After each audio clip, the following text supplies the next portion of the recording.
Well, hello everyone. It's Joni here at Joni's Journals. How are you? We are back today for something yet a little bit different than what I normally do on my channel, but I wanted to come along and make some pretty spooky tags with you today. I have been watching Allison at Words and Whispers, and I hope I'm getting the name right. And she has been making some of the most beautiful tags I have ever seen in my life. She makes them using, let me just grab one, some oversized Manila shipping tags. Not oversized, but mine are oversized, and I really wish I had ordered smaller ones, but she's been using plain Manila tags to create beautiful moonlit scenes.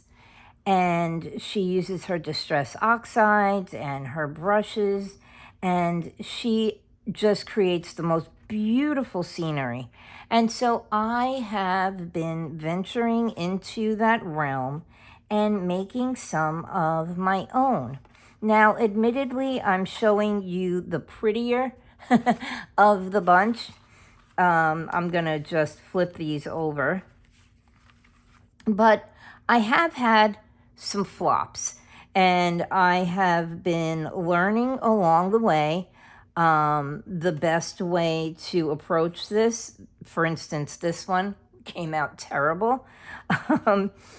And I've come to realize that the lesser amount of stuff that you stamp onto the tag will actually achieve a better effect for you.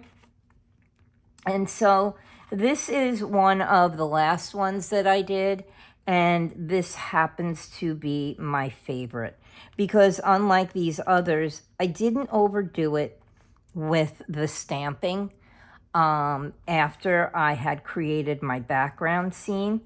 Now, what we're going to be using are the Tim Holtz, my moon masks.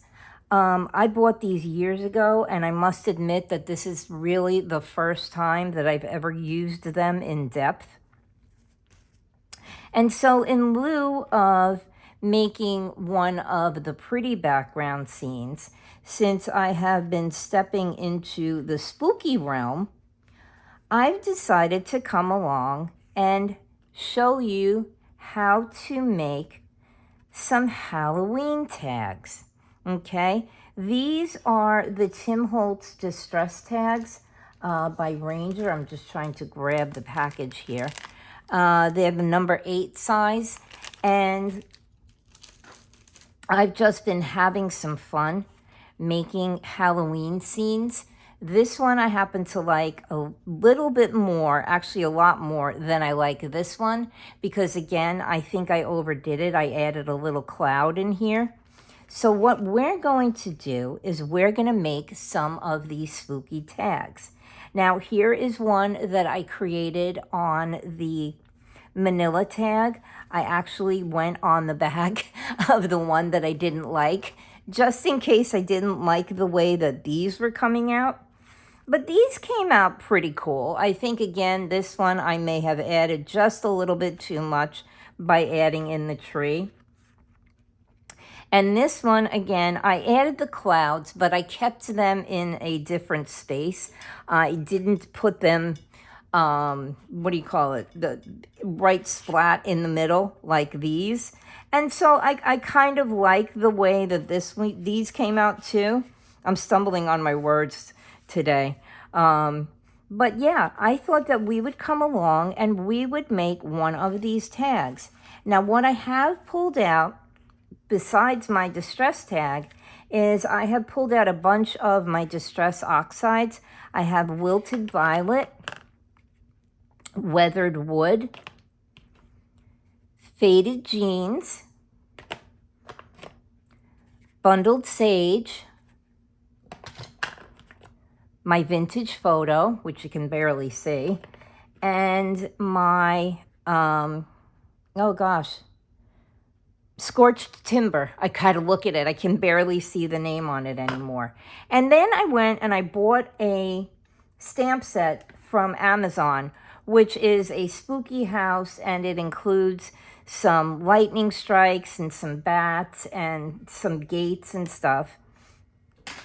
And I just started making the spooky little tags with them. Okay, so that's what I thought that we could do today. If you don't have the Tim Holtz moon mask, you can always cut a circle of paper out and just use it to create your little moon.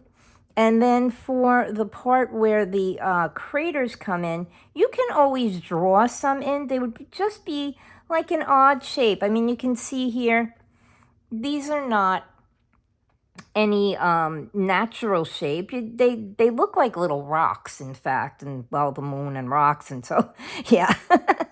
But you could definitely sketch something in of your own and then go over it with the ink. But here's what we're gonna do. My tags are losing their little reinforcements, and I just keep putting them aside because I'm gonna put them back on the tag after I'm done with it. What we're gonna do is we're going to place our moon, you know, about half an inch from the top of the tag. And we're going to take our faded jeans, okay? These are not necessarily the colors that Allison used at Words and Whispers, but these are what I have available to me. And so this is what I've been using. And I have a set of brushes that I bought on Amazon, a relatively inexpensive set. And so what you do is you take your little brush and you kind of dab it off. And you come in and you put some blue all around. And I'm trying not to overdo. And because we want a spooky blue haze around our moon. And so we're going to keep adding our blue. My little stencil is shifting. And we're just going to go around and we're going to add all of our blue so we get a bluish glow on our moon. And we'll just keep pulling out the excess ink that's laying on the stencil. I find that pulling the ink off of the stencil also gives you a nice effect, because as you drag the ink out, at least on the distress tags, it's a little bit different using the plain manila tag. It doesn't quite have the same kind of paper as the distress tags do, but you do achieve a wonderful effect on that too. And so I'm just going to keep pulling out my blue all around my moon. And then what I'm going to do is I'm going to grab my wilted violet, and I'm going to grab my purple brush, make sure I'm keeping my moon in place, and I'm going to dab off a little bit, because I find that using the oxides is the best way to go with these. The inks don't give the same kind of effect as the oxide. They're not as dark enough. As dark as the inks are not as dark as the oxides.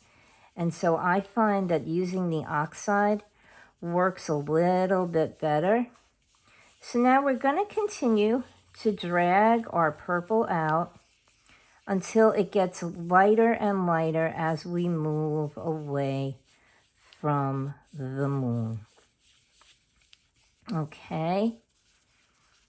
And then what we're going to do is we are going to grab our vintage photo, push my brushes away, because we want a little bit of darkness on here. You know what? I think actually I'm going to grab my weathered wood first. I'm just going to dab my brush off. The weathered wood is sort of a bluish gray or a grayish blue. And so I think I want to grab some of that and do that. I'm going to dab that off, and then I'm going to move on to my tag with it and grab a little bit more. So yeah, I was watching Allison making her tags, and they were just astounding. Now see, my brushes are not the best, and so you'll notice that I'm getting little blobs of ink here and there. So what I'll do is I'll dab off my brush a little bit more, and then go back and sort of blend into the colors to try to, you don't want it to look splotchy, you kind of want it to look blended. And so I'm just going to go around, and I'm going to go into my purple and around the edge, and I may just grab onto the faded jeans here, and we'll drag that out. Okay, and then the other thing that I found using the distress tags is you can move the ink with your finger too.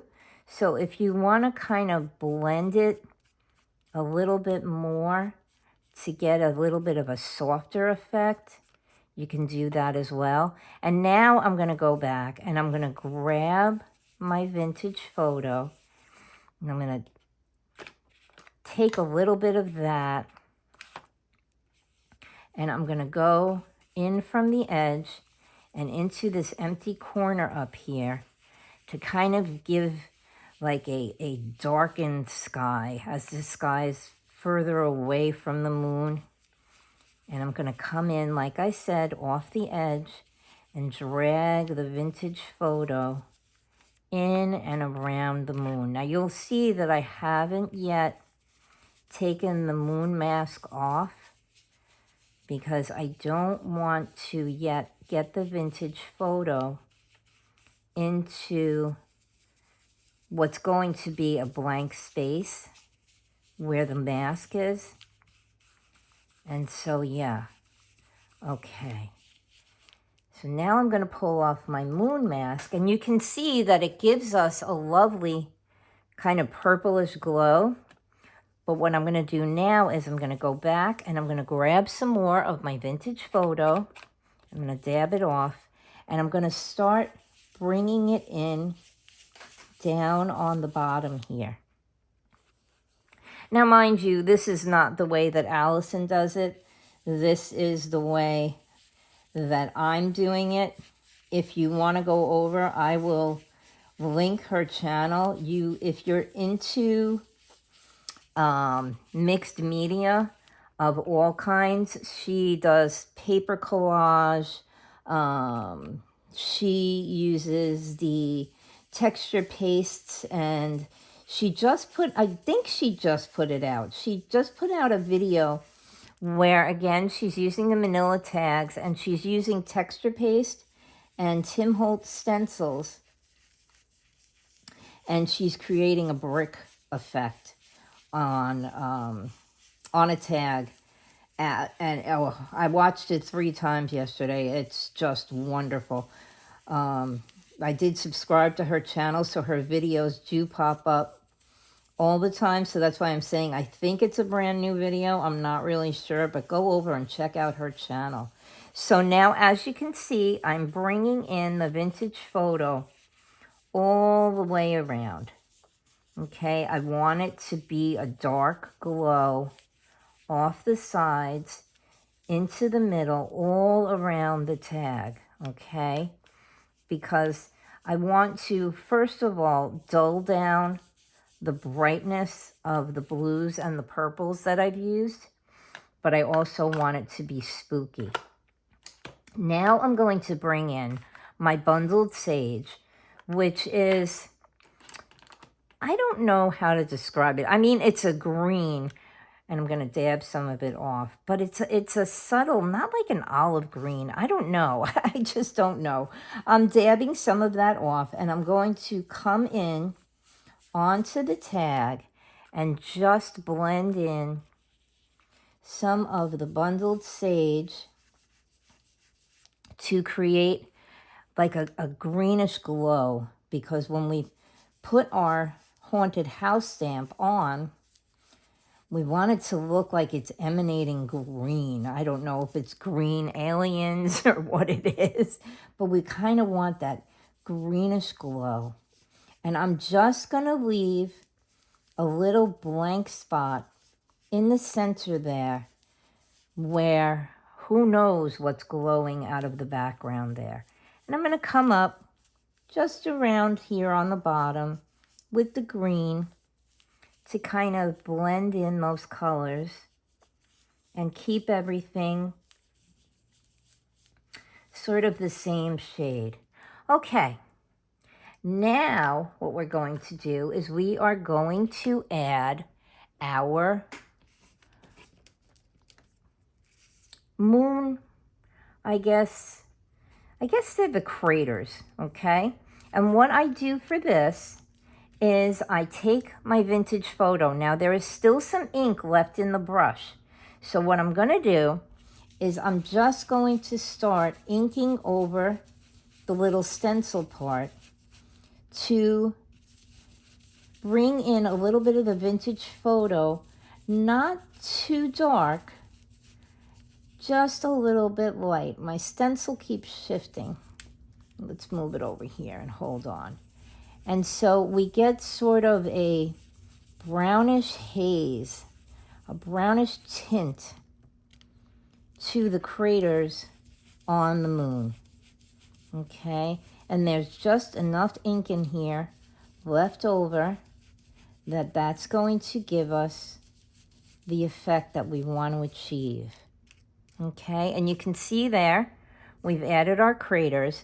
And then what I'm going to do is I'm just going to go around the very outer edge of the moon with the brush again. I don't want to add any more ink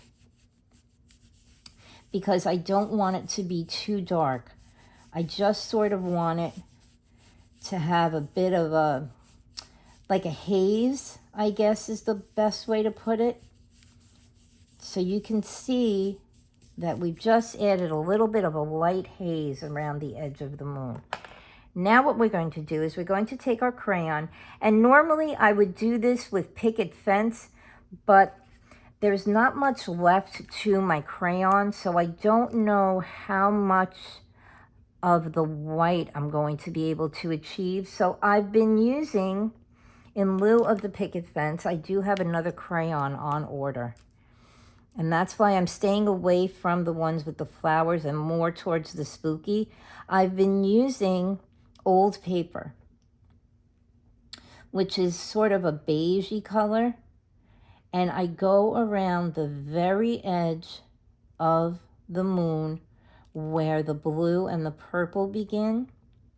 And I just do a bit of a line, like so, all the way around. And you can see, maybe if I pull it up a little bit better, you can see just sort of a yellowy glow. I guess like a harvest moon would be, with a yellowy, orangey glow.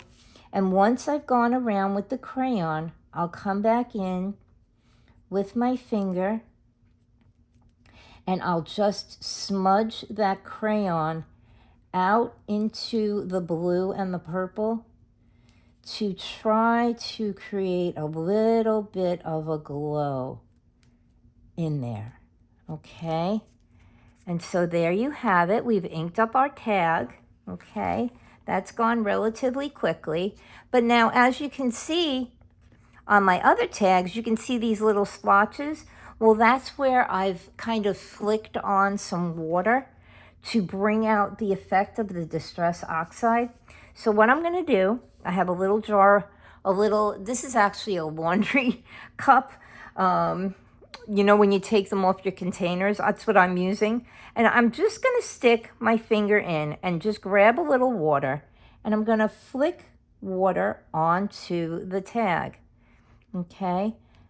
Just in little areas so that we can bring out the effect of the Distress Oxide. maybe I'll use 2 of my fingers, and just flick some water. And you will get some large droplets and you will get some small droplets, but that's okay.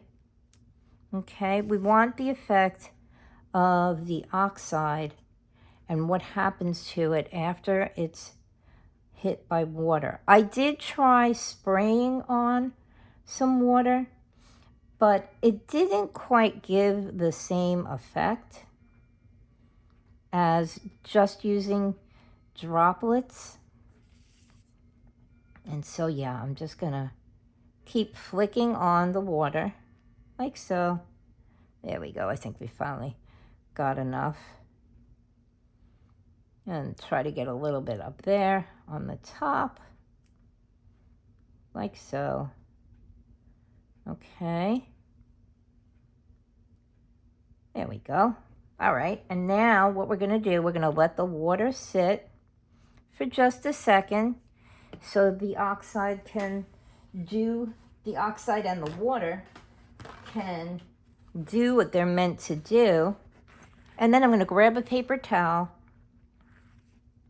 I'm gonna lay down my paper towel and I'm just gonna soak up that water, okay, off of the tag. And then we'll go back and we'll see what we got. Oh, we got a lot of little sploots and splatters and all sorts of stuff. Now, normally, if I owned one, I would use a heat tool. I only have an embossing gun, and I'm kind of leery to use that as a heat tool. I just feel like it's too hot. I do have to order a heat tool. So what you would do in this case now is you would put this aside to dry, okay? But we don't have to worry about letting it dry because I have another tag that I've already prepared, okay? It's different than the other one, but basically the same colors. The only difference with this one is once it was dry, I took and I inked the edges of my tag with Vintage Photo, okay? And so yeah, I went all the way around and I just inked up the edges because I just wanted to add a little bit more of a spooky effect, I guess you could say, to the tag and give it a little something something on the side. Okay, now what we're gonna do is I am going to push all of this stuff out of the way and we are going to stamp our images. All right, so here's my little spooky house, and I'm just gonna grab my Ranger archival ink because this is a damp kind of area that we're stamping in. So just in case we decide to add a little bit more water or whatever, I'm gonna use a waterproof ink. And I'm gonna stamp up the whole house like so.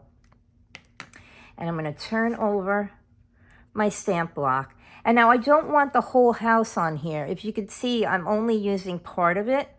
So I'm just gonna lay it down, about half of the house and halfway of the tag. And I'm gonna turn it over and I'm gonna stamp my house onto my tag. And before I end the video, I will show you how the other one that we did together, how it's drying up, because I just want you to see what you had or what we did. Again, now I'm just gonna lift up my stamp off of my tag, and there you go. You can see we've got our little spooky house. All right, I'm gonna take and I'm just gonna stamp off the rest of that ink that's on the spooky house, okay? And then I think we're going to add the effect of some lightning like we have in this one up here in the corner. Well, actually both of them, okay? We have our lightning in the corner. So I'm gonna grab the lightning stamp and I am going to make sure I'm putting it. This is just something that I was getting confused when I was flipping over my lightning stamp. I'm like, wait, I have it in the wrong corner. I'm going to stamp my lightning going in the wrong direction. So what I'm going to do, I'm going to put some ink onto my lightning stamp. At least I think that's what it is. It kind of looks like lightning to me. I guess you could also use it sort of as a spooky tree. But now we're not going to use the whole image because the tag just isn't big enough for it. So I think we'll just put our lightning up here like so in the corner. And we'll push it down. This way it's coming above our house and maybe a little bit into the moon. And we'll take it off. And see, now we have our lightning striking just above our house there. Okay.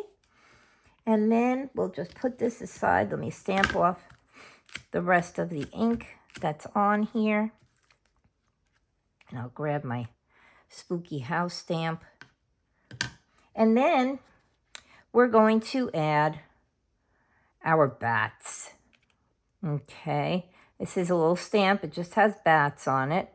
And I'm just going to take, and because it's a tiny enough stamp, I'm just going to dab it into our ink. Like so. Make sure we got enough ink on it. And we did. And I'm just going to stamp my bats flying away from my house into the moonlight. Okay. I don't know if you'll be able to, if you own a spooky stamp set like this or not. I got this one, like I said, on Amazon. I don't even remember how much it cost. It was relatively inexpensive. I was looking for spooky Halloween stamps for making cards, and I found this one. Okay. I mean, I'll link it in the description box below. Now we have our little fence, which I always think is upside down. And I actually have two pieces of fence, but I like this one the best. And I'm just going to put my little broken fence right here on the bottom next to the house so that it looks like you have to walk through a spooky little gate down here on the bottom. And what I may do, I'll stamp a partial image here, maybe a little bit on an angle down in the corner so that it looks like you're walking up a walkway and you see this spooky house. And so there you go. I hope you enjoyed that. It was fun. I will come back. I have to get some more of my picket fence crayon, which is supposed to be coming in, I believe, Friday. And I am probably going to come back this weekend and show you. Well, actually, today is Monday, and you'll see this video on Friday. So by the time you see this video, I will have my picket fence crayon. And so I will come back over the weekend, and I will work some more, and I will show you. I'll bring them all back out, even though I'm not particularly fond of all of them. I will show you them all anyway, because they're fun, and I really didn't waste anything. I stamped and inked on the back of the other tags that I didn't care for once I had done them. And so, yeah, these are the little ones done with the Tim Holtz tags, which I also have another batch coming on Friday. And so, yeah, we have those. And then I will come back and I will show you how to do these, because Allison was such an inspiration and this was so much fun. I did some with a Tim Holtz stamp that I ordered. It's one of the mixed medias. And this one was done with that too. And then this one was done with an inexpensive Globeland floral stamp that I did this one with. And so, yeah, I hope you enjoyed that. I had a lot of fun doing this. I've been practicing over and over and over again. And like I said, I've learned that less is more. You can see I really wish I could pull that cloud out of there because I do like the way that this tag came out. And this one came out pretty cool too, except I tried to restamp my bats and I didn't like it that way. But with the ones that I don't like, I'm just going to simply turn them over and I'm going to practice some more. So yeah, let me show you the one that we made. And you can see how once the water starts to dry, how the effect of the oxide is just pretty awesome. So yeah, I'm going to send you lots of love, big hugs, ask you to please remember to like, subscribe, and comment. And I hope you've been watching. I did have a series of videos. It's 3 just about 30-minute videos where we make a vignette box using Tracy Fox's new Creepy Creep kit. So that will have shown on Tuesday, Wednesday, and Thursday, and I hope you took a look at that. Okay, everybody, thanks for watching, and I'll see you soon. You have a great weekend, okay? Love, hugs, like, subscribe, comment. Bye-bye.